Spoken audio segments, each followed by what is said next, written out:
उसके बाद जब संगी पंचेंद्रिय हुआ तो सिंह आदि की क्रूर पर्याय में रहा तो क्या किया, जीवों को मार मार कर खाया। और कभी स्वयमेव अगर बलहीन पशु हुआ, निर्बल पशु हुआ तो उसको मार के खाया गया। और गाय बैल आदि पशु पर्याय में गया तो भाल ग्रहण किया। और ये हमने चर्चा में लाया था कि किस प्रकार हम लौकिक व्यवहार जीवन में भी देखते हैं कि त्रयंच गति में कितने दुख हैं। अब उसके आगे देखते हैं कि त्रयंच गति के दुख की अधिकता और फिर त्रयंच गति के पश्चात कौन सी गति जीव को मिलती है। बदबंधन आदिक दुख घने, कोटि जीवते जात न बने, अति संकलेश भावते मर्यो, घोर स्वभ्र सागर में पर्यो। क्या कहा कि इस त्रियंच गति में जीव ने भी मारा जाना, बांधा जाना, बंधा जाना आदि अनेक दुख सहन किए। और करोड़ों जीवों से कहा जाए इतने दुख सहन किए, क्योंकि उन दुखों का पार नहीं है ना। केवल ज्ञान के ज्ञान में भी जब आया त्रियंच गति के दुखों का वर्णन आया, तो एक समय पर उन्होंने भी बोला कि इस प्रकार अनंत दुख है, कि जितने दुखों का व्याख्यान हो गया सो हो गया, अभी भी इतने दुख बाकी हैं व्याख्यान करने में कि करोड़ों जीवों से भी कहा जाए कि करोड़ व्यक्ति एक साथ उन दुखों का व्याख्यान अलग अलग करने लगे तो भी वो दुख खत्म नहीं। इतने दुख त्रियंच गति में मैंने और आपने सहन किए हैं। ये किसकी कथा चल रही है? ये मेरी कथा चल रही है ना। ये इधर उधर की कथा नहीं है, ये खुद की मेरी कथा है। और वो भी गुरु को करुणा आई है, इसीलिए वो यहाँ पर ये कथा कह रहे हैं। वरना अपना ध्यान भंग करके अपने शुद्धोपयोग से बाहर आके उन्हें क्या क्या लाभ हो रहा है? ये मेरे लाभ की बात है, इसीलिए मैं इसे ध्यानपूर्वक सुन रहा हूँ। तो करोड़ों जीवों से भी नहीं कहे जा सकते। इस कारण, अब किस कारण कि इतने दुख सहन किए तो परिणाम बहुत खराब हुए। रौद्र ध्यान, आर्द्र ध्यान वाले परिणाम हुए। और आर्द्र रौद्र ध्यान वाले जो परिणाम होते हैं, आर्द्र ध्यान और रौद्र ध्यान वाले जो परिणाम होते हैं, वो नरक गति का बंध कराते। तो क्या हुआ कि अत्यंत बुरे परिणामों से मरकर भयानक नरक रूपी समुद्र में जा गिरा। रौद्र परिणाम तो समझ में आते हैं। रौद्र परिणाम क्या होते हैं? वही जो क्रोध आता है वो रौद्र परिणाम से आता है। लेकिन अब ये बताइए, रौद्र परिणाम नहीं, आर्द्र ध्यान कौन सा ध्यान होता है? आर्द्र परिणाम कौन से परिणाम होते हैं?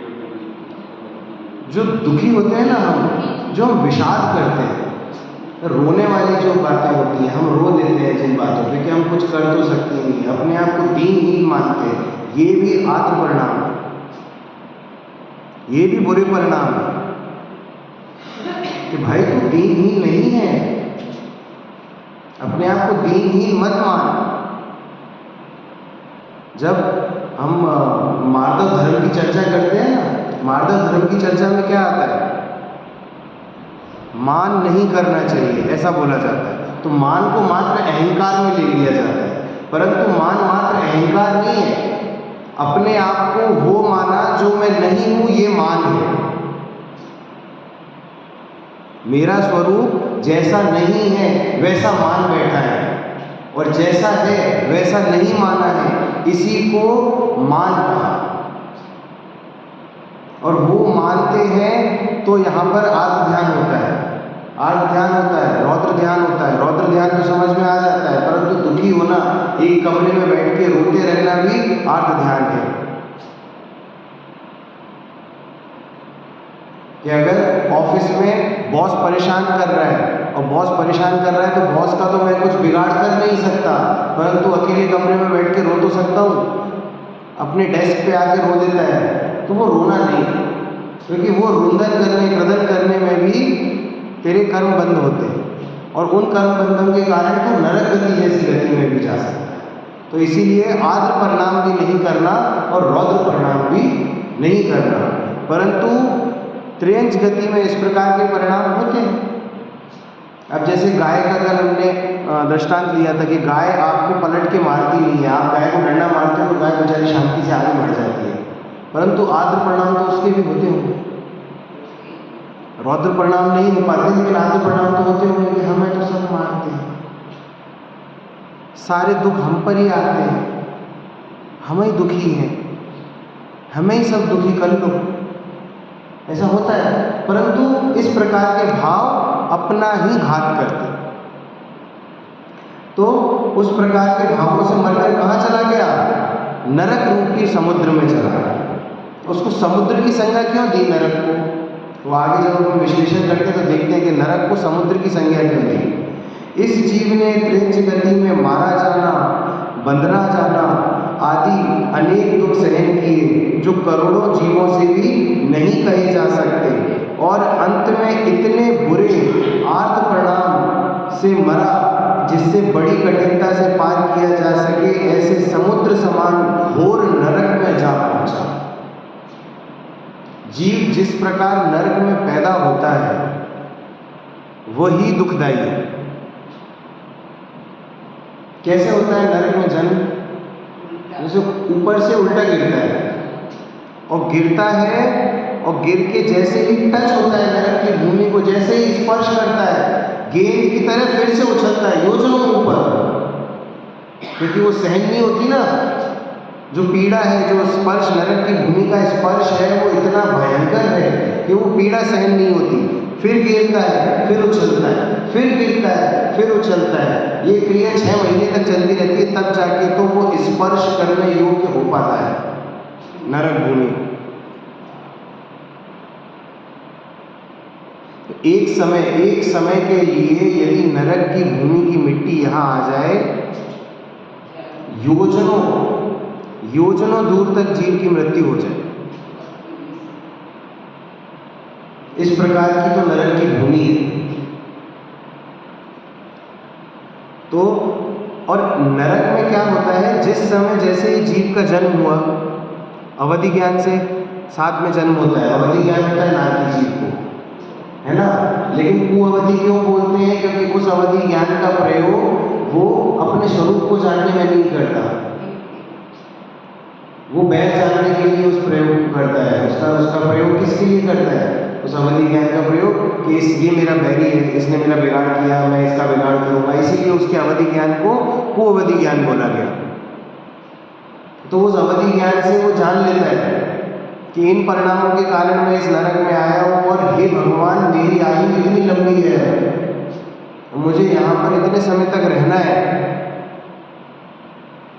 एक एक दिन, एक एक समय काटना मुश्किल है। दिन रात तो वहाँ होते नहीं, एक एक समय काटना मुश्किल है वहाँ पर। 3 लोक का नक्शा हम सभी लोगों ने देख रखा है। 3 लोक के नक्शे में जब आमतौर पे खूब लंबा बनाया जाता है ना, 3 लोक का नक्शा छोटा तो होता नहीं है, लंबा होता है, तो नीचे हमें केवल नरक के दुख देखने को मिलते हैं।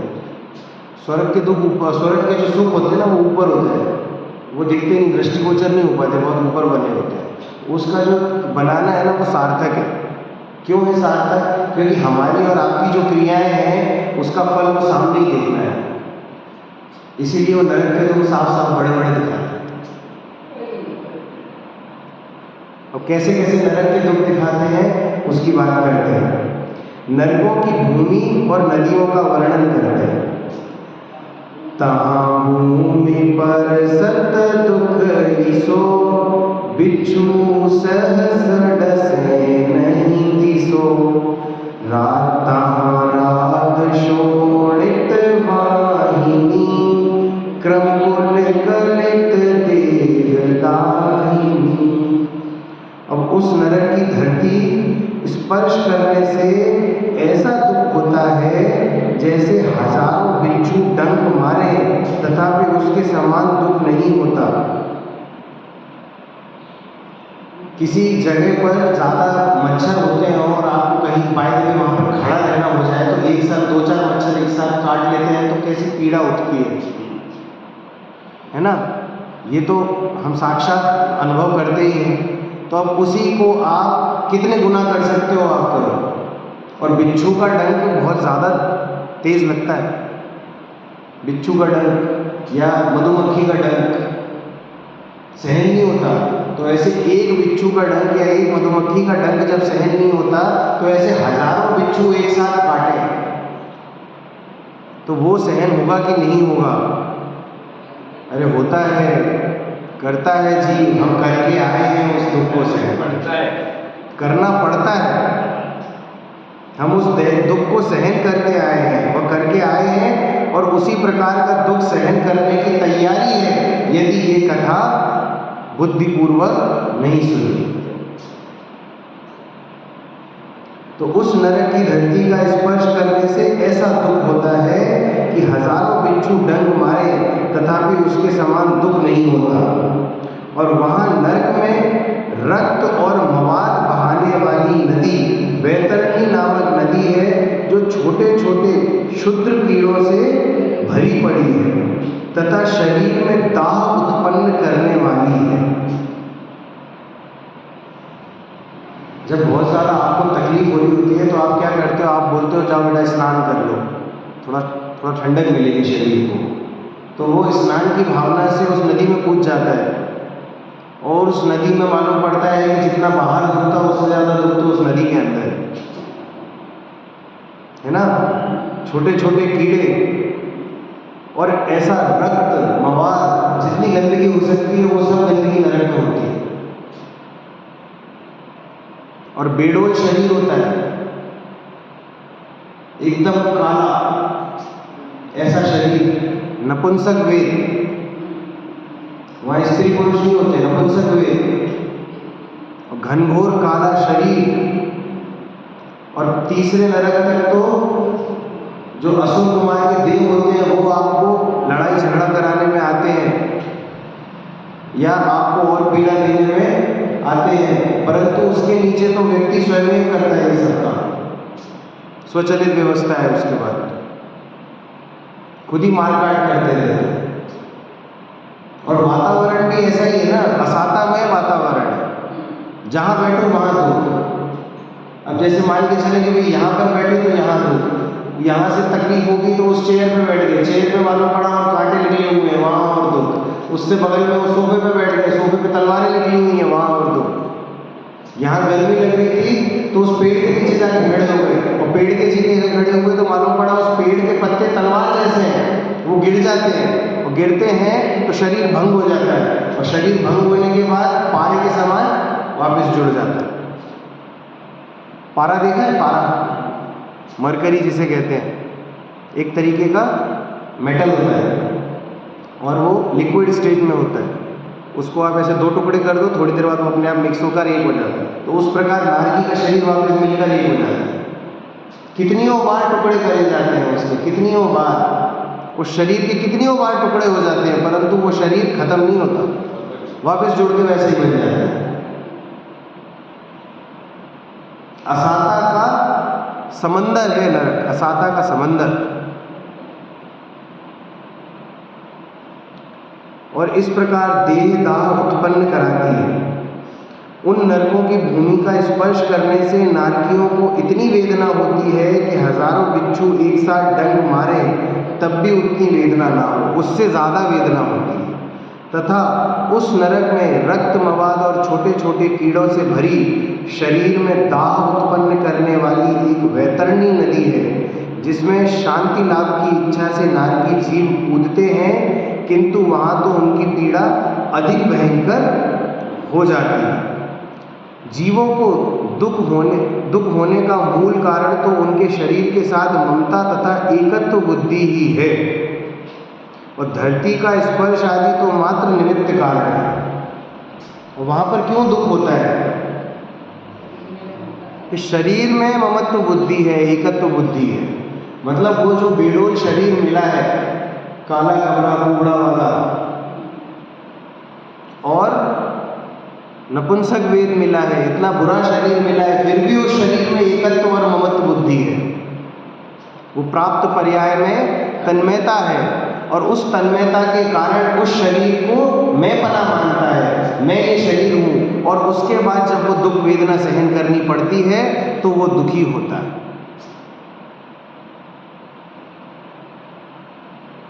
तो मिथ्या दृष्टि के लिए ये दुख है, परंतु जो जीव सम्यक दर्शन प्राप्त कर लेते हैं, जो जीव सम्यक दर्शन प्राप्त कर लेते हैं वो जीव सुखी हैं। बाहरी अनुकूलता ना हो तो भी वे सुखी हैं।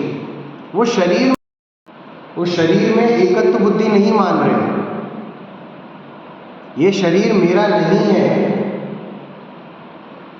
कर्मोपार्जित कर्मों के कारण निमित्त पाकर ये शरीर का संबंध मेरे साथ हुआ है, परंतु मैं इससे अत्यंत भिन्न हूं। ये प्रतीति हो जाती है। इसीलिए भयंकर वेदना भी फिर उस सम्यक दृष्टि को दुख उत्पन्न कराने में समर्थ नहीं।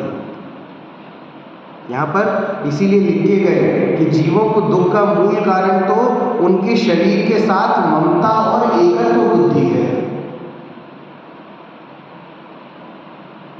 जब आपकी कोई प्रिय चीज आपसे दूर हो जाती है, जैसे होता होगा कोई गहना है जो टूट जाए, या कोई पसंद का कोई फर्नीचर टूट जाए, तो हमको दुख होता है। वो जो दुख होता है ना, वो कहलाती है ममत्व बुद्धि। ये इतना आसान नहीं होता कि एकत्व बुद्धि टूट जाए, ममत्व बुद्धि टूट जाए। पुरुषार्थ यहाँ पर लगता है। जब एक सस्ती सी चेयर हमारे घर में टूट जाती है तो हम दुखी हो जाते हैं, अरे यार ये इतनी अच्छी चेयर थी, टूट गई। यहाँ पर समझ में आता है कि हमें कितनी ममत्व बुद्धि है उस पर में। बहुत बड़ा कलेजा चाहिए इस बात को पचाने के लिए। बनारसी दास जी का जीव कितना महान होगा कि चोरों को अपने सामान की गठरी बंधवा के उनके सर पे रखवा दी। ये इतना बड़ा कलेजा है हम लोगों के पास। जब एकत्व बुद्धि ममत्व बुद्धि जो शब्द पढ़ते हैं ना, बड़े आसान लगते हैं सुनने में कि अरे एकत्व बुद्धि नहीं रहनी चाहिए, शरीर में एकत्व बुद्धि नहीं रहनी चाहिए। नहीं, हम नहीं मानेंगे शरीर को अपना। ये प्रतीति में नहीं बैठी ना बात। तभी तो बच्चा जब एक कांच का गिलास तोड़ देता है तो उसको आप कितना मार देते हो बेचारे को। उसको जो मार पड़ी है ना, वो आपकी एकत्व बुद्धि के कारण वो दुखी हो रहा है बेचारा। बुद्धि आपकी थी, एकत्व बुद्धि उस गिलास में, आपको ममत्व था उस गिलास से, उस परद्रव्य में आपको ममत्व था, और पुद्गल की पर्याय बदल गई, वो बच्चा पिट गया।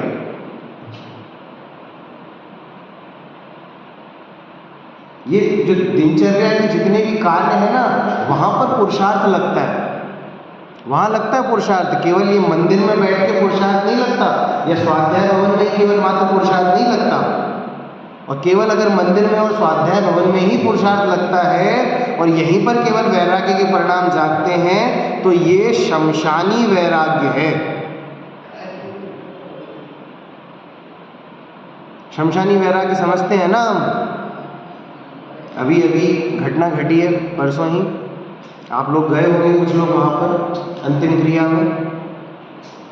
अब अंतिम क्रिया के समय जब ये कार्य क्रियाएँ हो रही होंगी तो कई लोग ये सोच रहे होंगे कि शरीर से कुछ संबंध नहीं, ये शरीर का अंतिम ठिकाना तो यही है, यहीं पे लाके जला देंगे, मेरे ही अपने मुझे यहाँ पर लाकर जला देंगे। घर में 1 मिनट को रखने को तैयार नहीं होंगे इस शरीर को।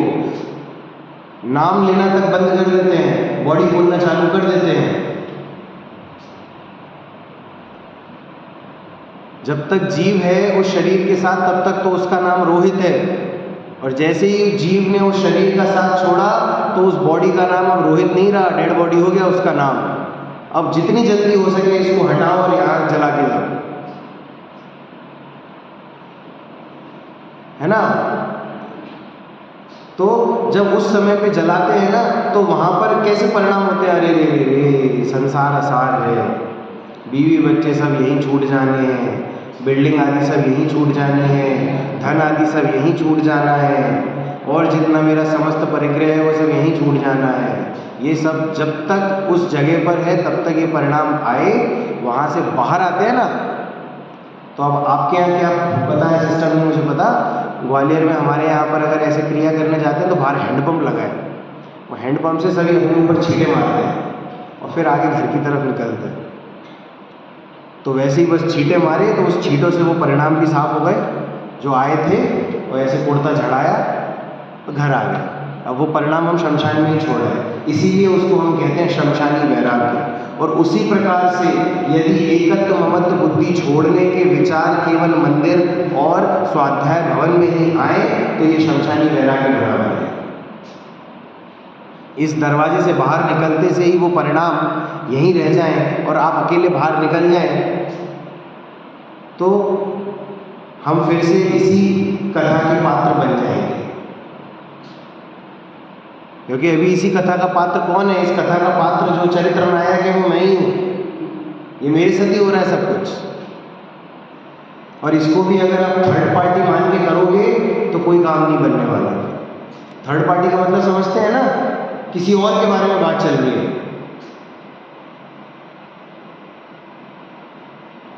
तो जीवों को दुख देने का मूल कारण तो उनकी शरीर के साथ ममता एवं एकत्व बुद्धि ही है। धरती का स्पर्श आदि तो मात्र निमित्त कारण है। वो दुखी करने में निमित्त तब होंगे जब आपको उस शरीर में एकत्व और ममत्व बुद्धि होगी, अन्यथा निमित्त तो खड़ा हुआ है तो खड़ा है, वो तो क्या है। और ऐसा होता है जब लकवा मार जाए शरीर को, तो लकवा कई बार पूरे शरीर में मार जाता है, कई बार आधे शरीर में मार जाता है, कभी किसी अंग को मार जाता है केवल। तो अगर आपके पैर में लकवा मार जाए, मेरे सीधे पैर में लकवा मार गया, तो कोई उसमें अब सुई चुभोता रहे, मुझे नहीं समझ में आता, मुझे समझ में ही नहीं आता, मुझे अनुभव ही नहीं हो रहा उस जगह का। तो सुई तो वैसी की वैसी ही है, अब वो मुझे दुख उत्पन्न करा पा रही है क्या? नहीं। क्यों? क्योंकि मुझे उस जगह पे अब भान ही नहीं हो रहा कि वो कोई सुई चुभो रहा है मुझे। तो उसी प्रकार से सम्यक दृष्टि की परिणति हो जाती है कि ये जो क्रियाएं हो रही हैं ये परद्रव्य के संग हो रही हैं, मेरा इससे कोई लेना देना नहीं है, ये मेरी नहीं है, इसलिए मुझे इससे कोई दुख भी नहीं हो रहा। कैसी होती है परिणति? थोड़ा और समझने की कोशिश करें। सम्यक दृष्टि की परिणति कैसी होती है? बैंक के क्लर्क जैसी होती है। बैंक का क्लर्क देखा है, जो पूरे दिन नोटों की गड्डियों के चारों तरफ बैठता है, उसके चारों तरफ नोटों की गड्डियां होती हैं और उसमें से कोई नोट की गड्डी किसी को देता है, किसी से लेता है, लेकिन किसी भी एक नोट से, गड्डी से भी नहीं, एक नोट से उसका ममत्व और एकत्व भाव नहीं जुड़ा, तो ना उसे वहाँ पर हर्ष होता है और ना उसे वहाँ पर विषाद होता है। कोई पैसा जमा करने आया तो कोई हर्ष की बात नहीं कि पैसा आ गया, कोई हर्ष नहीं है। और कोई निकालने आया, विड्रॉ करने आया तो लेके चला गया, उसमें कोई विषाद नहीं है। ये पर है, पर की क्रिया पर में हो रही है। इस प्रकार होती है सम्यक दृष्टि की प्रवृत्ति। जो समकिति की प्रवृत्ति होती है वो हर्ष विषाद रहित हो जाती है। जब पर द्रव्य में कोई घटना घट रही है तो उससे मेरा क्या लेना देना? कोई लेना देना नहीं, है ना? तो नरकों में सेमल वृक्ष, तो हम नरकों की ओर आगे बात करी, उन्होंने भी नरक छोड़ नहीं रहा अपने को।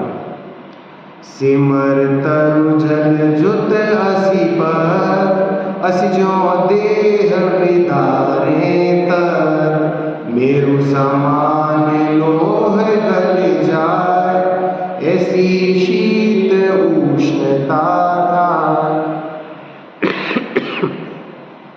अब उन नरकों में कैसे पेड़ कैसे होते हैं? तलवार की धार की भांति तीक्ष्ण पत्तों वाले सेमल वृक्ष होते हैं। इसका एक आपको दृष्टांत अगर समझना है कि कैसे पत्ता, कैसे कितना इतना तीक्ष्ण पत्ता कैसे हो सकता है।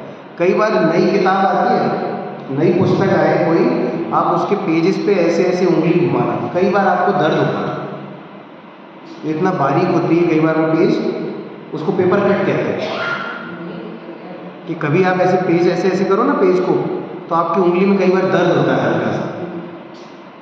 तो अब आप समझिए कि जब पेपर से आपकी उंगली घिस रही है तो आपको दर्द हो रहा है, तो वो कितना ज़्यादा चुभने वाला पत्ता होगा कि आपके शरीर के टुकड़े कर देता है। यहाँ आपको किससे डराया जा रहा है? किस चीज़ से भयभीत करा जा रहा है? नरकों से भयभीत किया जा रहा है? नरकों से भयभीत नहीं किया जा रहा, देह में एकत्व ममत्व बुद्धि से भयभीत किया जा रहा है। नरकों से मत डरो, नरक तो अपनी जगह बने रहेंगे, वो तुम्हारे पास नहीं आ रहे। यहाँ पर सेमर वृक्ष यहाँ नहीं आ रहे। अगर तुमने देह में एकत्र ममत्व बुद्धि रखी तो तुम्हें उन वृक्षों के पास जाना पड़ेगा। तो इसलिए कारण क्या है? कारण एकत्र ममत्व बुद्धि है, उससे भयभीत हो जाओ, नरकों से भयभीत नहीं कराया होगा। तो उन नरकों में तलवार की धार की भांति तीक्ष्ण पत्तों वाले सेमल वृक्ष हैं, शरीर को तलवार की भांति चीर देते हैं, और वहाँ उस नरक में ऐसी ठंड और ऐसी गर्मी होती है कि मेरू पर्वत के बराबर लोहे का गोला भी गल सकता है। उन नरकों में अनेक सेमल के वृक्ष हैं जिनके पत्ते तलवार की धार के समान तीक्ष्ण होते हैं। जब दुखी नार की छाया मिलने की आशा को लेकर वृक्ष के नीचे जाता है, तब उस वृक्ष के पत्ते गिरकर उसके शरीर को चीर देते हैं। उन नरकों में इतनी गर्मी होती है कि 1,00,000 योजन ऊंचे सुमेरु पर्वत के बराबर लोहे का पिंड पिघल जाता है, तथा इतनी ठंड पड़ती है कि सुमेरु के समान लोहे का गोला भी गल जाता है। जिस प्रकार लोक में कहा जाता है कि ठंड के मारे हाथ अकड़ गए, हिम गिरने से वृक्ष या अनाज जल गया आदि, यानी अतिशय प्रचंड ठंड के कारण लोहे में चिकनाहट कम हो जाने से वह स्वयं स्कंद बिखर जाता है। पहले नरक से लेकर चौथे नरक तक गर्मी ही गर्मी है, अच्छी खासी गर्मी है, और 5वें नरक के कुछ हिस्से में गर्मी है और कुछ हिस्से में ठंड है, और 6ठे और 7वें नरक में ठंड ही ठंड है। अब आप बताओ, ठंड अच्छी कि गर्मी अच्छी? क्यों? 7वां नरक तो बुरा, ज़्यादा बुरा कहलाएगा। पहले नरक की तुलना में 7वां नरक ज़्यादा बुरा है क्या? हाँ है। अरे है, बुरा है, अभी व्यवहार की बात चला, बुरा है। लेकिन पहले को दी आपने गर्मी और 7वें को दे रहे हो ठंड। ठंड तो हम अच्छी मानते हैं, हम खुद यहाँ पर अभी सोच रहे हैं कि थोड़ी तो ठंडक हो जाए, थोड़ी तो ठंडक हो जाए, तो ठंड अच्छी हुई ना भाई साहब? कि भैया जब ठंड पड़ने पर आती है तो गर्मी से ज़्यादा दुर्दशा करके जाती है।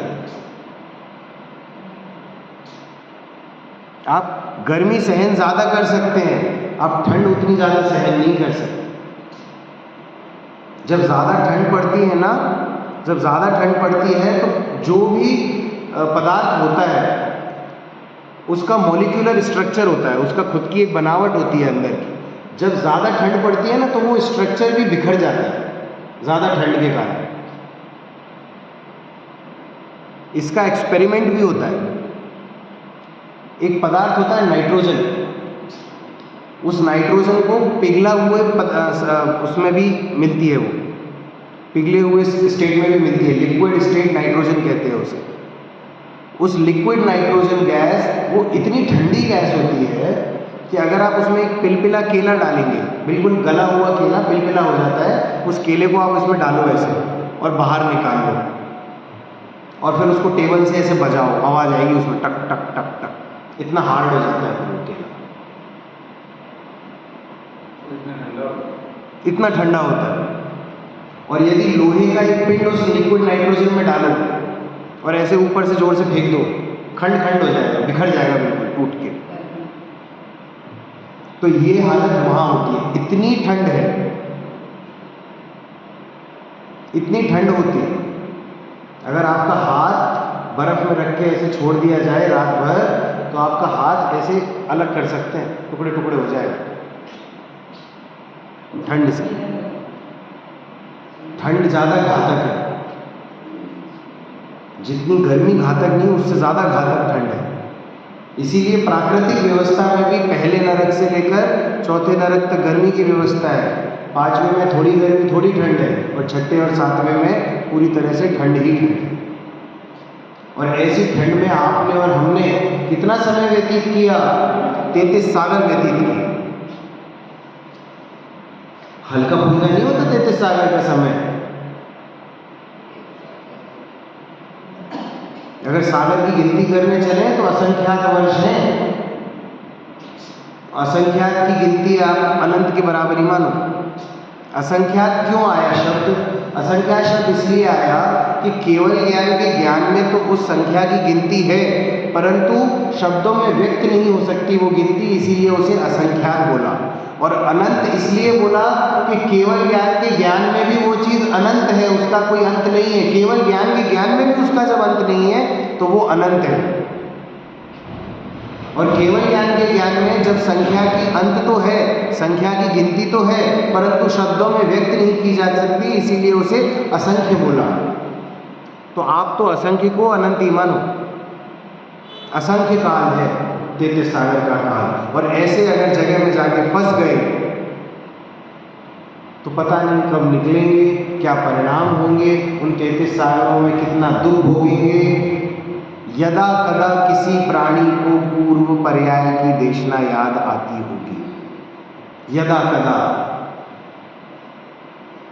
इसीलिए कल मैंने बोला था कि मरने वक्त कुछ साथ लेके जाओ न जाओ, ये देशना साथ जरूर लेके जाएंगे, क्योंकि आपका ज्ञान आपके साथ जाएगा और सुनी हुई बात रहेगी तो वो आपके साथ जाएगी। उस बात का चिंतन रहेगा तो वो बात इस भव में नहीं तो अगले भव में आपकी सहायता करेगी।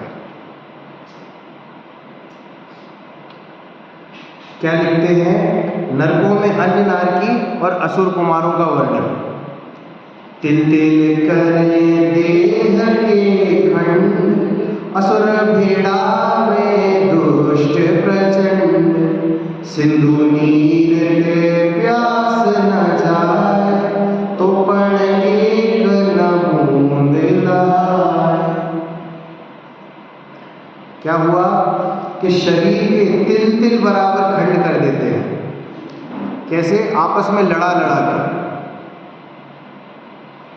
हमारे पंचकल्याणक हुआ था ग्वालियर में, जो हमारा सीमंदर जिनालय है उसका पंचकल्याणक हुआ था, तो उसमें नाटक दिखाया था रामचंद्र जी का, और उसमें हमने नरक का सीन दिखाया, और नरक के सीन में हमने रावण और लक्ष्मण के जीव को लड़ते हुए दिखाया था।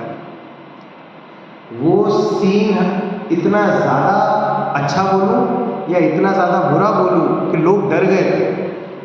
एक तो पूरे पंडाल में अंधेरा कर दिया गया था, और बहुत बारीक सी पीली सी लाइट केवल स्टेज पे रखी गई, और उसके बाद फिर हमने चीखने चिल्लाने की साउंड डाली उसमें, और फिर रावण और लक्ष्मण के जीव को लड़ते हुए दिखाया। बच्चे रोने लगे थे। और इससे भी ज़्यादा बुरी हालत होती है नरकों की। कितनी मार काट, प्रतिक्षण और हर समय।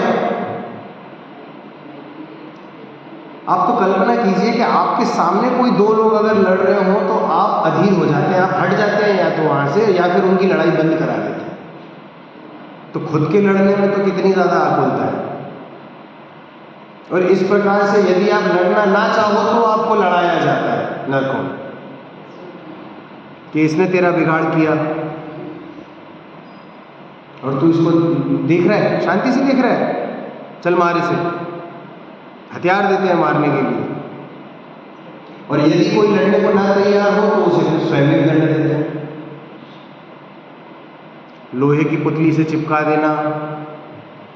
शहद पान का पता है ना, शहद पान अगर किया है आपने तो नरक में क्या दंड है उसका? पिघला हुआ शीशा पिलाया जाता है, पिघला हुआ गरम गरम लोहा पिलाया जाता है। मदिरा पान, शहद पान, अभक्ष भक्षण, ये उसके दंड नहीं है। कुशील का दंड गरम गरम लोहे की पुतलियों से चिपका दिया जाता है। गरम तवे को एक उंगली छू जाए तो कितनी पीड़ा। और 100 बात की एक बात, दुख किसका है? शरीर में एकत्व ममत्व बुद्धि का। इसका अर्थ पढ़ते हैं। शरीर के तिल्ली के बराबर, दाने के बराबर टुकड़े कर डालते हैं। अत्यंत क्रूर असुर कुमार जाति के देव एक दूसरे के साथ लड़ाते हैं। प्यास लगती है तो समुद्र भर पानी पीने से भी शांत ना हो, तथापि एक भी बूंद नहीं मिलती। ये भूख प्यास का वर्णन है। आगे आने वाला जो छंद है ना, उसमें इतनी भूख लगती है कि 3 लोग का अनाज एक बार में खा जाए। 3 लोग का अनाज और एक दाना नहीं मिलता, और समुद्र पी जाए पूरा, इतनी प्यास लगती है और एक बूंद नहीं मिलती, और फिर भी आयु पूरी नहीं होती। पूजा में लिख के गए हैं ना, भरपेट मनुज क्यों मरता है, और भोजन बिन नरकों में जीवन, भरपेट मनुज क्यों मरता है। सोचा करता हूँ भोजन से जीवन चलता है। भोजन से जीवन चलता है क्या? इसीलिए रसना इंद्री का लोलुपी नहीं होना, जितनी ज़रूरत हो उतना भोजन करना, और ज़रूरत से कम भी करोगे तो भी कोई बुराई नहीं। ये तो साइंस तक कहता है। जो विज्ञान है उसने हमारे शास्त्रों का अध्ययन किया है। जितने भी अच्छे वैज्ञानिक हुए हैं वो आगे पीछे जैन धर्म से बहुत प्रभावित हैं, और हमारे जैन धर्म के शास्त्रों का ही अध्ययन कर करके ये विज्ञान आगे बढ़ा। और उन्होंने क्या बताया कि कम खाने से आप कभी बीमार नहीं पड़ोगे, भूखे रहने से कभी बीमार नहीं पड़ते। हमारे जैन साधुओं की जो दिनचर्या है वो उनके साइंस के हिसाब से सर्वोत्कृष्ट दिनचर्या है। पैदल चलते हैं, शरीर की पूरे समय कसरत हो जाती है, नंगे पैर रहते हैं, एक्यूप्रेशर हो जाता है, दंत धोवन नहीं करते, मुंह का सिस्टम अपने आप साफ स्वच्छ रहता है।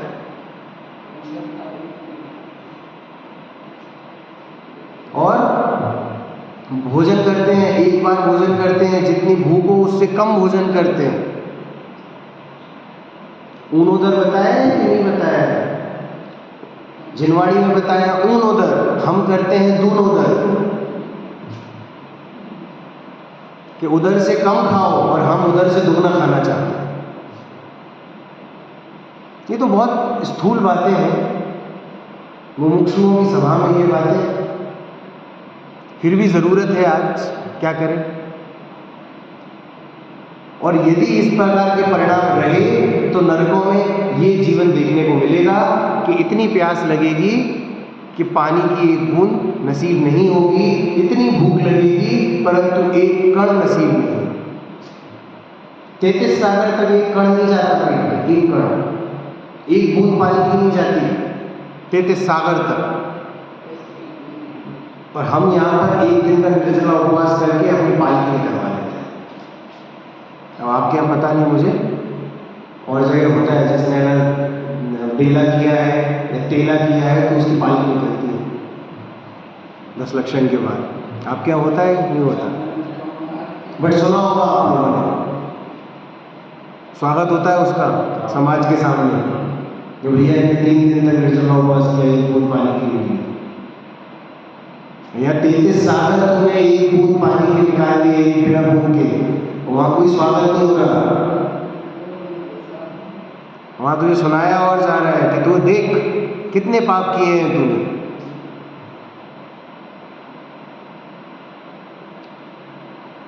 एक बूंद नहीं मिलती। अब इसका अर्थ पढ़ लेते हैं, बाकी की चर्चा फिर अपन आगे करेंगे। उन नरकों में नारकी एक दूसरे को दुख देते रहते हैं, अर्थात कुत्तों की भांति हमेशा आपस में लड़ते रहते हैं। ये कुत्तों की संज्ञा क्यों दी है? क्योंकि इकलौते वही ऐसे जानवर होते हैं जो दिन भर मतलब कोई अनजान दिख जाए भुगते रहना। तो वही यहाँ पर काम है कि नारकी एक दूसरे के सामने आए तो लड़ते रहना। वे एक दूसरे के शरीर के टुकड़े टुकड़े कर डालते हैं। तभी तो बोला जाता है कि घर को नरक बना रखा है। जहाँ दिन में 2 लड़ाइयाँ हो जाए तो आप घर को नरक बोलने लगते हो। मतलब आपको खुद को इस बात का आभास है कि लड़ने में कितना दुख है, क्रोध कषाय करने में कितना दुख है, रौद्र प्रणाम करने में कितना दुख है। परंतु इस देह में एकत्व बुद्धि के कारण वो रौद्र प्रणाम हो रहे हैं, उस देह की एकत्व बुद्धि को हम नहीं तजते। वे एक दूसरे के शरीर के टुकड़े टुकड़े कर डालते हैं, तथापि उनके शरीर बारंबार पारे की भांति बिखर कर फिर जुड़ जाते हैं। संक्लिष्ट परिणाम वाले अम्बरीश आदि जाति के असुर कुमार के देव पहले, दूसरे और तीसरे नरक तक जाकर वहाँ की तीव्र यातनाओं में पड़े हुए नारकियों को अपने अवधि ज्ञान के द्वारा परस्पर बैर बतलाकर अथवा क्रूरता और कौतूहल से आपस में लड़ाते हैं और स्वयं आनंदित होते हैं। जिनको लड़ाने में मज़ा आता है ना, नारद जी वाले काम करते हैं, परंतु मंद कषाय के फल से, बाल तप के फल से देव पर्याय मिल जाती है, तो वो इस प्रकार के देव होते हैं। जो आगे चल के उनका भी पता नहीं होना है, क्योंकि वो भी तो रौद्र प्रणाम कर रहे हैं। किसी को भड़काना कोई अच्छी चीज़ थोड़ी है भाई। तो नरक में जो देव भी मिलते हैं वो भी नारकियों समान ही है। लड़ नहीं रहे तो लड़ा, तो ऐसे काम नहीं करना भैया। ना तो स्वयं लड़ना और ना दूसरे को लड़ाने की प्रेरणा देना। आनंदित होते हैं। उन नारकी जीवों को इतनी महान प्यास लगी है कि मिल जाए तो पूरे महासागर का जल पी जाए, तथापि तृषा शांत न हो, किंतु पीने के लिए जल की एक बूंद भी नहीं मिलती।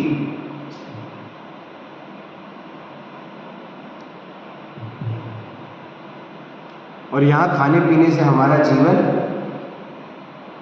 पूरा नहीं हो पा रहा।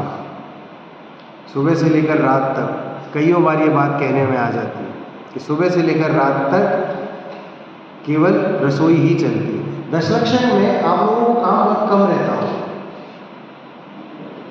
क्योंकि लोग खाते पीते कम है, और खाते पीते कम है तो काम भी कम रहता है। उस दिन खाली खाली लगते हैं दशलक्षण के दिन। तो इससे आप समझ सकते हैं कि आपका सबसे ज़्यादा काम रसोई का रहता है। घर में से अगर रसोई हटा दो तो आपको बहुत समय निकलेगा तत्व ज्ञान करने के, है ना।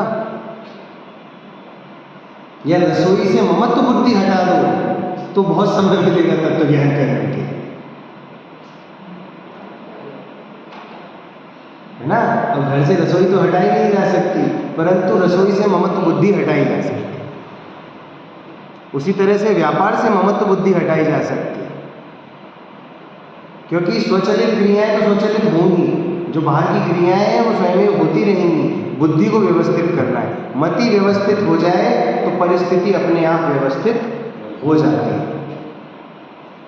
इस प्रकार का तत्व ज्ञान हम सभी लोगों को प्राप्त हो, इसी मंगल भावना से।